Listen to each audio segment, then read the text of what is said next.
وسلم على سيدنا ومولانا رسول النبي الأمين أما بعد فأعوذ بالله من الشيطان الرجيم بسم الله الرحمن الرحيم قد أفلح من زكاها وقد خاب من دساها صدق الله مولانا وصدق رسول النبی الکریم۔ ماشاءاللہ ماشاءاللہ۔ اللہ رب العزت سایہ کریمہ میں ارشاد فرماتے ہیں، بے شک وہ شخص فلاح پا گیا جس نے اس نفس کو رذائل سے پاک کر لیا اور اس میں نیکی کی نشو و نما کی، اور وہ شخص نامراد ہو گیا جس نے اسے گناہوں میں ملوث کر لیا اور نیکی کو دبا دیا۔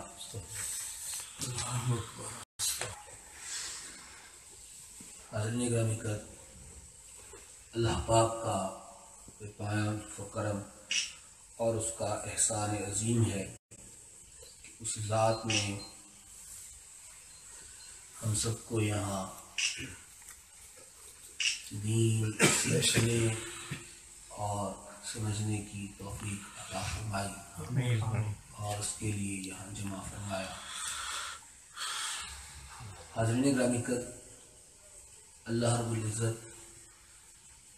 قرآن مجید میں ارشاد فرماتے ہیں، بسم اللہ الرحمن الرحیم، لن ینال اللہ لحومها ولا دماؤها ولكن يناله التقوى منكم الى الآیہ۔ ماشاءاللہ۔ سورہ حج کی آیت نمبر 37 ہے، جس میں اللہ پاک فرما رہے ہیں، بے شک اللہ کو نہ تو قربانی کے گوشت پہنچتا ہے، قربانی کے جانور کے، ولا دماؤها اور نہ ہی اس کا خون، ولیکن ینالہ التقوی کیا پہنچتا ہے؟ اس کا تقوی، قربانی کرنے والے کا تقوی پہنچتا ہے۔ تقوی اور اس کی تفسیر میں کہ تقوی سے کیا مراد ہے، مفسرین یہ کہتے ہیں، ان اللہ لا ينظر الى صورکم ولا الى الوانکم ولكن ينظر الى قلوبکم واعمالکم، کہ اللہ پاک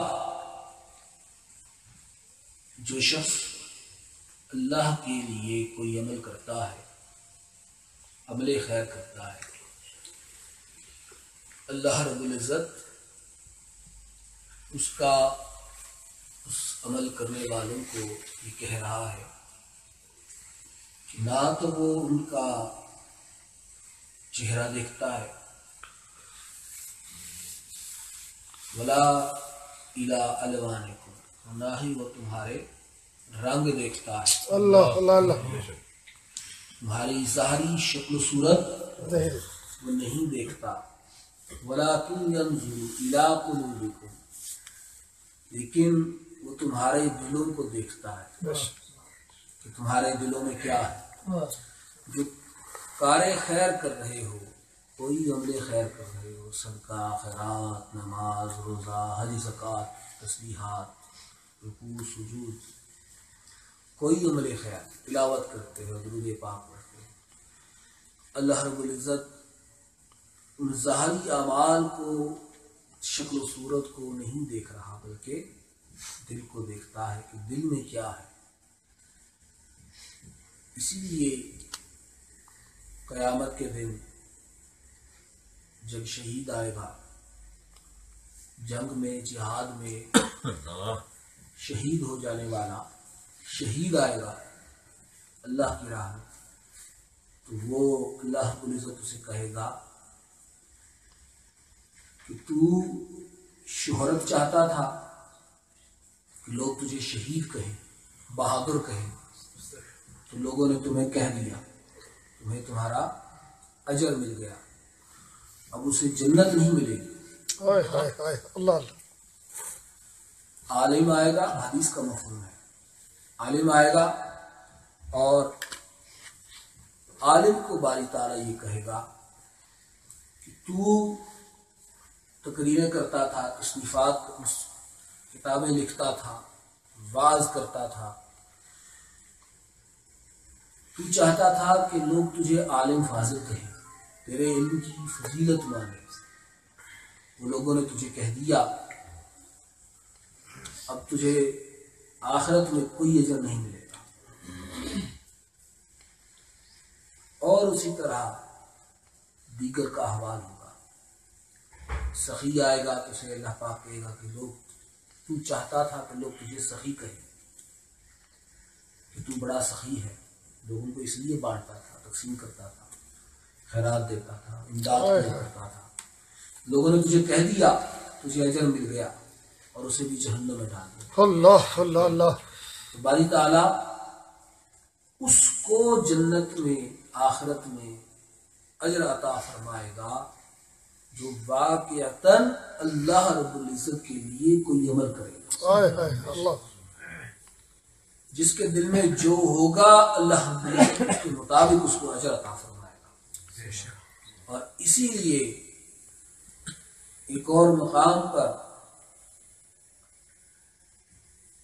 اللہ رب العزت نے یعنی آقا علیہ الصلوۃ والتسلیم نے فرمایا انما الاعمال بالنیات ہائے وانما لکل امرئ ما نوی،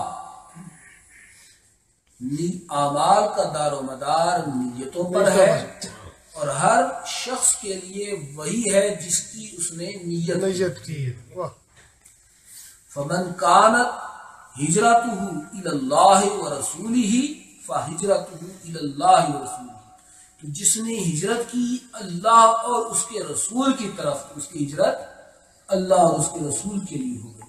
اللہ من اللہ كانت ہجرتہ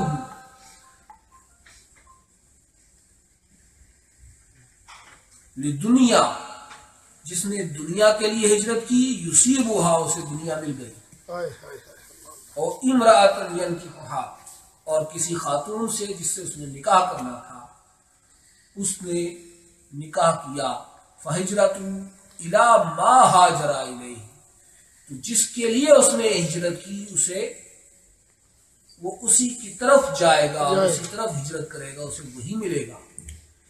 تو جو اللہ اور اس کے رسول کے لیے ہجرت کرے گا اس کا اجر بھی اللہ اور اس کا رسول۔ سبحان اللہ بے شک بے شک تو جو بندہ جو نیت کرتا ہے، جو نیت کرتا ہے، اللہ رب العزت اس نیت کے بدلے میں اسے عطا کرتا ہے۔ بے شک بے شک سبحان اللہ اور اسی کے بارے میں اور اسی حوالے سے یہ جو آیہ کریمہ ہے کہ لن ینال اللہ لحومها ولا دماؤها ولکن ینالہ التقوی، تقوی سے مراد یہ ہے کہ بندہ اپنا عمل اللہ کے لیے خالص کر دے۔ اللہ اللہ اللہ اللہ تو معنی یہ ہوا کہ بندے کو اجر ملے گا اس کے اخلاص پر۔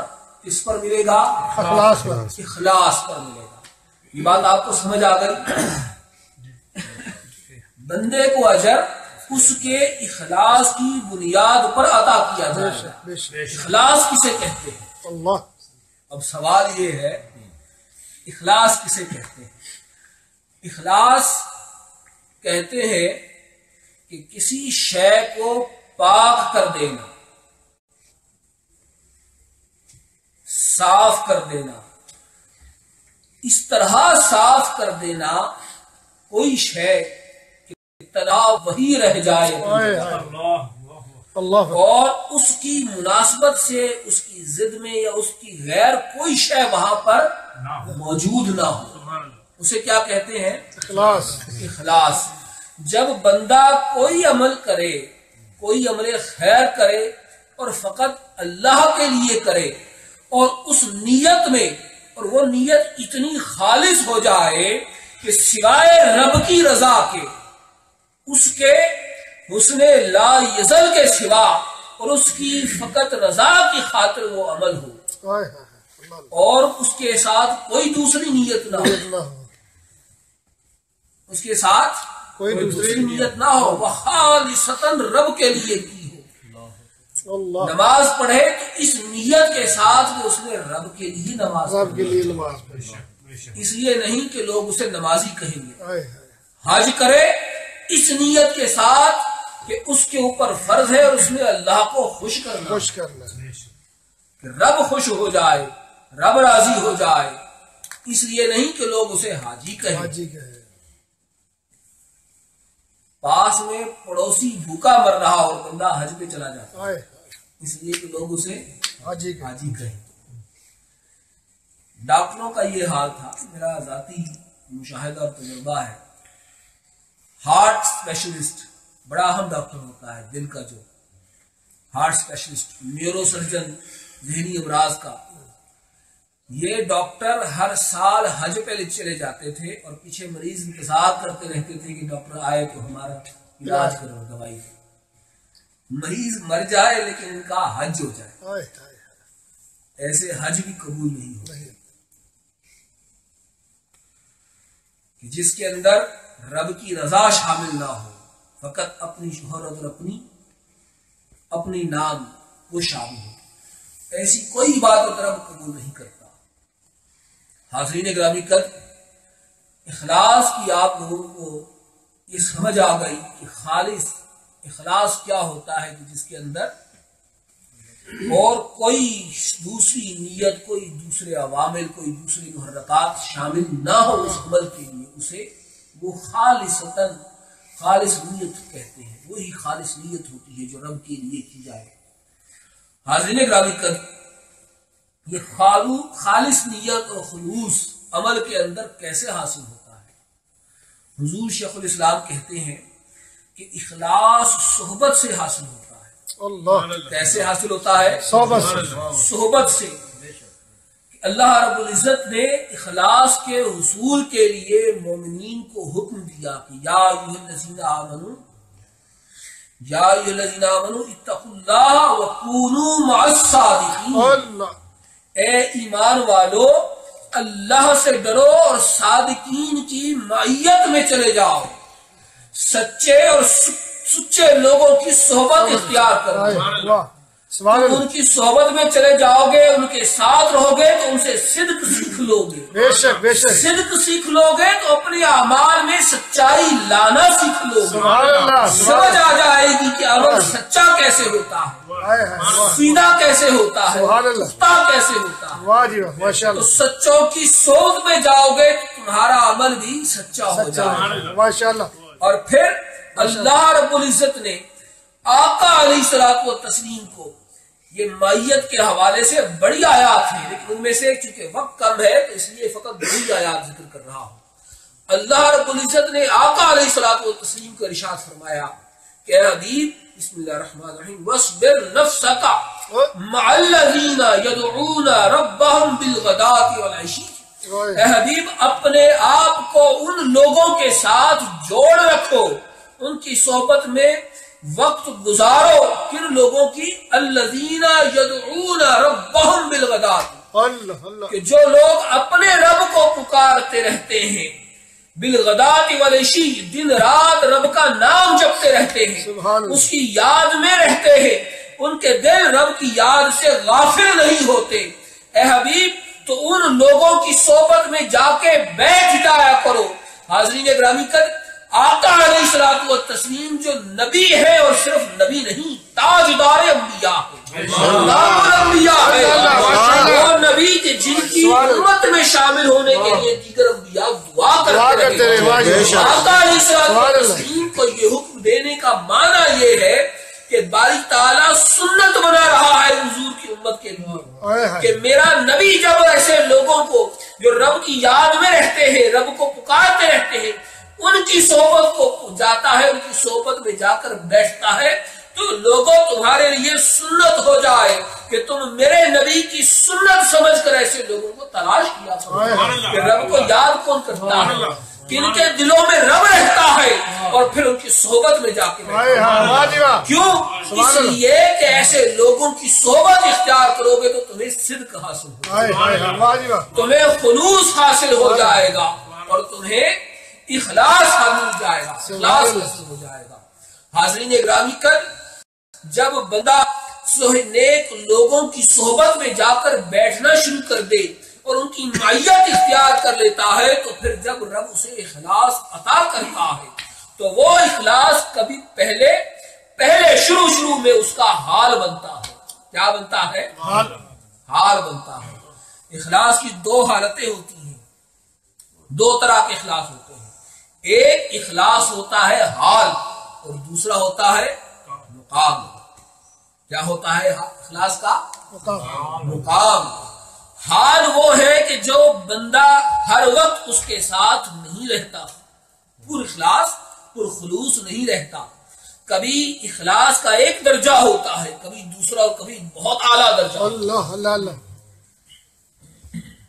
اخلاص کا ایک درجہ نہیں رہتا، کبھی کبھی بہت اعلیٰ درجہ ہو جاتا ہے، اتنا اعلیٰ درجہ کہ وہ ذرا سی نیکی کرتا ہے اور فوراً رب کی بارگاہ میں قبول ہوتا ہے۔ سبحان اللہ۔ ساری عمر گناہ کرتے رہے، ساری عمر غلطیاں کرتا رہا، خطائیں کرتا رہا، لغزشیں کرتا رہا، لیکن پھر زندگی میں اس کی زندگی میں ایک لمحہ ایسا آیا کہ اس کا اخلاص بہت اعلیٰ ہو گیا، وہ ایک حال ہوتا ہے، اور اس حال میں خلوص کے اس حال میں اس نے کوئی نیکی کر لی، وہ رب کی بارگاہ میں فوراً قبول ہو گئی، وہ نیکی قبول ہوئی، رب نے اسے بخش دیا۔ سبحان اللہ سبحان اس اللہ۔ لیے بخاری اور مسلم متفق علیہ حدیث پاک ہے، آقا علیہ الصلوۃ والتسلیم نے ارشاد فرمایا کہ بنی اسرائیل کی ایک خاتون تھی اور فاحشہ تھی، طوائف تھی، ساری زندگی اس نے خطائیں کی، گناہ کیے۔ وہ جا رہی تھی تو اس نے دیکھا کہ ایک کتا ایک کنویں کے گرد طواف کر رہا ہے، پیاس کی وجہ سے طواف کر رہا ہے۔ اس نے اپنے موزے کے اوپر جو اور ایک موزہ یا جوتا سمجھ لیں پہنا ہوا تھا، اس کو اتارا، اس کو پانی سے بھرا اور اس کتے کو پلا دیا۔ اللہ اللہ۔ خاتون مومنہ تھی لیکن گنہگار تھی، مومنہ تھی لیکن گنہگار تھی۔ وہ اس کے خلوص کا جو معیار، جو حال تھا اس وقت اتنا اعلیٰ تھا، اس نے اس وقت جو نیکی کی، رب کی بارگاہ میں وہ نیکی فوراً قبول ہو۔ وہ نیکی قبول ہوئی تو آقا فرماتے ہیں کہ اللہ تعالیٰ نے اس نیکی کے سبب اسے بخش دیا۔ سبحان اللہ سبحان اللہ۔ انسان گناہ بھی کرتا ہے اور نیکی بھی کرتا ہے، اس سے خطائیں بھی سرزد ہوتی ہیں اور نیکیاں بھی سرزد ہوتی ہیں، لیکن کبھی کبھی اس کے خلوص کو رب تعالیٰ ایک حال عطا فرماتا ہے کہ جس حال میں رب اس کی کوئی نیکی رد نہیں کرتا، اس کی ہر نیکی قبول ہو جاتی ہے، چاہے وہ کتے کو پانی پلانے والی ہی کیوں نہ ہو، اور اس نیکی کے بس باعث باری تعالیٰ اس گنہگار بندے کو بخش دے۔ یہ حال ہوئے، یہ بندے کا حال ہے، اور اسی وقت بھی آ جاتا ہے۔ اور جب وہی بندہ اسی طرح نیک بندوں کی صحبت میں رہنا شروع کر دے اور استقلال اختیار کر لے، استقامت اختیار کر لے، نیکوں کی محفل میں آنا شروع کر دے، جیسی یہ محفل ہوتی ہے اور دیگر محافل ہوتی ہیں رب کے ذکر کی، ان محفل میں مداومت اختیار کر لے، استقامت اختیار کر لے، اور ہر بار حاضری دیتا رہے تو رب تعالیٰ اس کے دل کو خالص کر دیتا ہے، پھر اس کا وہ حال نہیں رہتا، وہ مقام بن جاتا ہے۔ اور مقام کا معنی یہ ہے کہ بندہ کسی وقت بھی، کسی لمحے بھی کوئی نیکی کرتا ہے، باری تعالیٰ اسے قبول کر لیتا ہے۔ سبحان اللہ۔ نعرہ تکبیر، نعرہ رسالت، نعرہ رسالت، نعرہ حیدری، نعرہ تحقیق، نعرہ غوثیہ۔ ماشاء اللہ ماشاء اللہ۔ حاضرین اکرام کر، اور اس کی مثال یہ ہے کہ آقا علیہ الصلوۃ والتسلیم نے ارشاد فرمایا، لا تسبوا اصحابی، لا تسبوا اصحابی، میرے صحابہ کو گالی مت دیا کرو، میرے صحابہ کو گالی مت دو، اس لیے کہ ان کا ایک ایک ہاتھ بھی ایک ہاتھ اس کو کیا کہتے ہیں مٹھ، ایک ہاتھ جتنی، ایک مشت کہہ لیں، ایک ہاتھ جتنی میرے صحابہ اگر جو صدقہ کریں، کیا صدقہ جو صدقہ کریں، جو تھی حدیث کا مفہوم بیان کر رہا ہوں، جو صدقہ کریں اور وہ اس کا ثواب اتنا ہوتا ہے کہ بعد میں آنے والے اگر بہت پہاڑ جتنا سونا بھی صدقہ کر دیں تو اس کا اجر اس اجر کو نہیں پہنچ سکتے، بعد میں آنے والے پہاڑ جتنا بھی صدقہ کر دیں، لوگوں میں تقسیم کر دیں، لوجہ اللہ کریں، اللہ کی خاطر کریں، لیکن وہ میرے صحابی کے ایک مشت جتنی جوش کی صدقہ، بلکہ ایک مشت نہیں، آدھی مٹھ بھر بھی وہ اگر صدقہ کر دیں تو وہ پورے پہاڑ کا کیا ہوا صدقہ اس اجر کو پار نہیں پا سکتا۔ یہ صحابی کا مقابلہ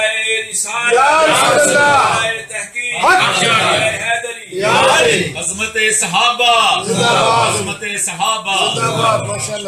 حاضرین گرامی کر مانا یہ ہوا وہ صحابہ کرام کا جو حال تھا وہ مقام بن گیا، کیا بن گیا تھا؟ مقام بن گیا تھا۔ وہ صحابی رسول تھے اور وہ مقام جو ان کو مل گیا اس حالت کے اندر، خلوص کے مقام کے اندر، وہ کوئی خیر کا کام کرے، کوئی ایک تشریح پڑھ لے، کچھ بھی کر لے، وہ رب کی بارگاہ میں قبول ہو رہا، سبحان اللہ، کیا ہو رہا تھا؟ قبول ہو رہا تھا۔ اور ان کو وہ اخلاص کا اور خلوص کا مقام کیوں ملا؟ اس لیے ملا حاضرین گرامی کر کہ انہوں نے آقا علیہ الصلوۃ والتسلیم کی صحبت اختیار کر اللہ۔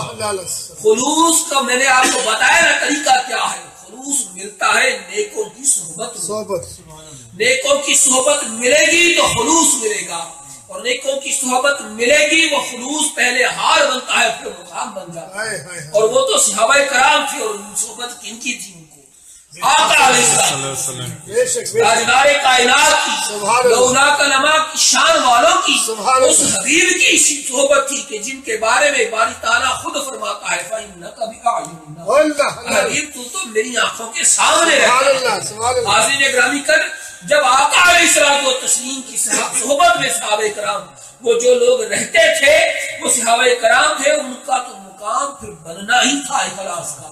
اور حاضرین گرامی کر اور آقا علیہ الصلوۃ والتسلیم کی صحبت میں رہنے کا ان کو یہ فائدہ کیوں نہ ہو، کیونکہ باری تعالیٰ آقا علیہ الصلوۃ والتسلیم کو خود فرمایا، وہ فرماتا ہے حضور علیہ الصلوۃ والتسلیم کے نبوی فریضہ میں شامل تھا کہ باری تعالیٰ فرماتا ہے 4 مقامات پر حضور کا یہ نبوی فریضہ باری تعالیٰ نے ارشاد فرمایا، ایک مقام پر یزکیکم، اور باقی 3 مقامات پر وہ یزکیہم کہہ کے ارشاد فرمایا کہ حبیب آپ اپنی امت کا تزکیہ فرماتے ہیں، اے حبیب آپ اپنی امت کا تزکیہ فرماتے ہیں۔ اب تزکیہ، اسی تزکیے کو لے کر آپ جو سب سے پہلے میں نے آیت کریمہ تلاوت کی تھی کہ قد افلح من زکاہا، کہ وہ کامیاب ہو گیا جس کا تزکیہ ہو گیا۔ حاضرین گرامی کر تزکیہ کیا ہوتا ہے؟ اخلاص یہ ہے کہ دل اجڑا ہو جائے، نیت صاف ہو جائے، اس کے آس پاس دیگر جو خواہشات ہوتی ہیں، جو دیگر نیتیں ہوتی ہیں، دیگر محرکات ہوتے ہیں، وہ ختم ہو جائے۔ تزکیہ کا مقصد یہ ہوتا ہے کہ بندے کے دل کو رب تعالیٰ پاکیزہ کر دے، اسے بھی منقع کر دے، مصفا کر دے، مجلہ کر دے۔ وہ اپنے رب کہتا ہے کہ حبیب اپنی امت کے دلوں کو صاف کر دو، ان کا تزکیہ کر دو، اور ان کے دلوں کو خلوص عطا فرما دو۔ کس طریقے سے کہ انہیں اپنی صحبت عطا فرما دو۔ حاضرین گرامی کر آقا علیہ الصلوۃ والتسلیم اپنی صحبت سے صحابہ کرام کا اور امت کا تزکیہ فرماتے تھے، اور اس تزکیے کا مقصد یہ تھا کہ ان کی امت کو خلوص مل جائے، اخلاص کی نعمت مل جائے، اور وہ نعمت حال نہ رہے، مقام بن جائے۔ جب مقام بن جائے گی تو وہ کوئی خیر کا عمل کریں گے، کوئی نیکی کریں گے، رب کی بات ہمیں قبول ہو جائے۔ وہ صحابہ کرام تھے، حضور علیہ الصلوۃ والتسلیم کا وہ دور اقدس تھا آقا علیہ الصلوۃ والتسلیم خود جلوہ افروز تھے، صحابہ کرام میں خرام ناز فرماتے تھے، صحابہ کرام کو اپنی دیدار سے مشرف کیا کرتے تھے، وہ صحابہ کرام کو ان کا حاصل تھا۔ اب وہ دور نہیں رہا، اب وہ وقت نہیں رہا، اب آقا علیہ الصلوۃ والتسلیم پردے میں چلے گئے ہیں، اب لوگ ان کے دیدار کے لیے تڑپتے رہتے ہیں، لیکن حضور کا دیدار بھی کسی کو، اب حضور علیہ الصلوۃ والتسلیم کی صحبت کے لیے لوگ مچلتے ہیں، کلمہ گو مچلتے رہتے ہیں، یہاں تک کہ کچھ جان بھی دے دیتے ہیں، لیکن دیدار اور صحبت ہر کسی کو نصیب۔ تو حاضر اس صحبت کا طریقہ کار کیا ہے؟ پھر جب آقا علیہ الصلوۃ والتسلیم خود موجود نہیں ہے تو پھر صحبت کیسے حاصل کی جائے؟ تو اس کا ایک ہی طریقہ رہ جاتا ہے کہ ہم کثرت سے درود پاک پڑھیں۔ سبحان اللہ۔ حاضر اس کا ایک ہی طریقہ ہے کہ ہم درود پاک پڑھیں۔ جو شخص جتنا درود پڑھتا ہے سرکار کی ذات اقدس پر، جو شخص حضور کو جتنا یاد کرتا ہے، حضور کا جتنا نام لیتا ہے، حضور کے جلووں کی جتنی تمنا کرتا ہے، حضور کے لیے جتنا جاگتا ہے، جتنا تڑپتا ہے، جتنا روتا ہے، جس کے دل میں حضور جتنا رہتے ہیں، رب کی بارگاہ میں آقا علیہ الصلوۃ والتسلیم اس کے ساتھ اتنا ہی رہتے ہیں۔ سبحان اللہ۔ صحبت اتنی میسر آتی ہے، اور جس کو جتنی حضور کی یاد میسر ہوگی اس کا تزکیہ بھی اتنا ہی ہوگا۔ سبحان اللہ۔ جس کا تزکیہ جتنا ہوگا اللہ کی بارگاہ میں اس کو اخلاص بھی اتنا ہی نصیب ہوگا۔ ماشاء اللہ ماشاء اللہ۔ جتنی یاد رہے گی کبھی وہ حال بنے گی اور کبھی وہ مقام بنے گا۔ تو حاضرین گرامی کر آقا علیہ الصلوۃ والتسلیم کی یاد سے اپنے دلوں کو آباد کریں، آقا علیہ الصلوۃ والتسلیم کے ذکر سے اپنے دلوں کو آباد کریں، آقا علیہ الصلوۃ والتسلیم کی محبت سے اپنے دلوں کو مزین کریں۔ اگر یہ محبت ہوگی تو تزکیہ ہوگا، تزکیہ ہوگا تو اخلاص ملے گا، اخلاص ملے گا تو عمل قبول ہوگا۔ اور اگر یہ چیزیں میسر نہیں ہے، تزکیہ نہیں ہے، اخلاص نہیں ہے، تو پھر عمل بھی قبول نہیں ہوگا۔ عمل بنا اخلاص کے قبول نہیں ہوگا، اور اس کے لیے تزکیہ ضروری ہوتا ہے، اور تزکیے کے لیے محبت رسول ضروری ہے، ماشاء اللہ، ذکر رسول ضروری ہے۔ تو حاضرین گرامی قدر، آج ہم نے یہ بات سیکھی ہے کہ اگر ہم یہ چاہتے ہیں کہ ہمارا جو عمل ہے وہ قبول ہو جائے تو پھر اس کے لیے ضروری ہے کہ ہمارے دلوں میں بھی حضور کی محبت موجود ہو، حضور کا عشق بھی موجود ہو، اور اس کے بنا ہمیں کوئی خلاص بھی میسر نہیں ہو۔ تو جو لوگ عمل خیر کریں اور عشق رسول کی بنا کریں، محبت رسول کے بنا کریں، ان کا وہ عمل قابل قبول نہیں ہے، وہ عمل قبول نہیں ہے، وہ عمل رد کر دیا جائے گا، اور ہو سکتا ہے کہ منہ پہ مار دیا جائے اس عمل میں محبت رسول نہیں۔ تو حاضرین گرامی قدر، اللہ پاک ہمارے ہاتھ سے آمین، اور ہمیں توفیق دے کہ ہمارے اعمال میں محبت رسول کو شامل کرے۔ ماشاء اللہ۔